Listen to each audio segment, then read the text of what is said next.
Bharatiya Janata party नेता और बिहार के डिप्टी चीफ मिनिस्टर सम्राट चौधरी की माने तो नेपाल में इस वक्त जो अराजकता मची हुई है उसकी जिम्मेदारी कांग्रेस पर है, नेहरू पर है। यानी कि अगर नेपाल भारत का हिस्सा होता तो यह सब कभी नहीं होता।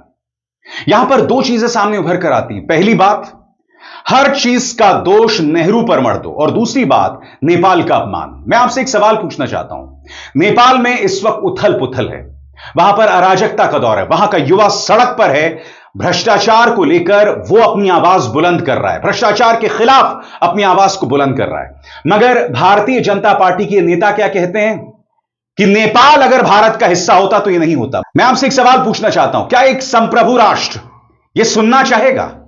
इस बेइज्जती को बर्दाश्त करेगा? यह भारतीय जनता पार्टी जो हर किसी को सर्टिफिकेट देती है कि तुम देशभक्त हो, तुम देशद्रोही हो, इससे ज्यादा देश के खिलाफ बयान क्या हो सकता है? जहां आप नेपाल का अपमान कर रहे हैं और नेपाल को भारत का दुश्मन बना रहे हैं। और यह मत सोचिए यह सिर्फ सम्राट चौधरी कर रहे हैं, पूरा गोदी मीडिया, उसका फोकस सिर्फ दो है। पहले यह बताना कि यह जो आंदोलन हो रहा है हिंदू राष्ट्र के लिए हो रहा है। दूसरा, उस आंदोलन में कहीं ना कहीं मोदी के एंगल को ले आओ, यानी कि उस आंदोलन में भी प्रधानमंत्री नरेंद्र मोदी को इसका क्रेडिट दे दिया जाए या प्रधानमंत्री नरेंद्र मोदी की तारीफ की जाए।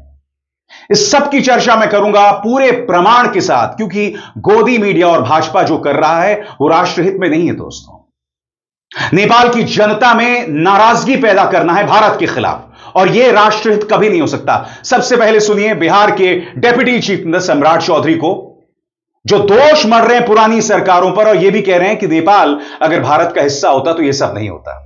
ये सब कांग्रेस की भूल है। अराजकता इसलिए हो रहा है कि कांग्रेस ने इन देशों को अलग रखा। नेपाल यदि आज भारत का अंग होता, वहां शांति भी होती, तो नेपाल में खुशहाली भी होती। मैं आपसे एक सवाल पूछना चाहता हूं, क्या नेपाल की जनता यह बयान सुनना चाहती है? बताइए।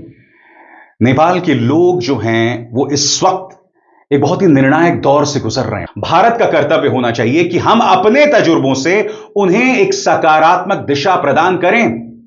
कई बार नेपाल को उस दिशा की भी जरूरत नहीं है, मगर हो क्या रहा है, जो जहर हमारा मीडिया उगल रहा है, जो अनाप शनाप बातें हमारा मीडिया उगल रहा है, उसके चलते आम नेपाली सड़क पर गोदी मीडिया से नाराज है।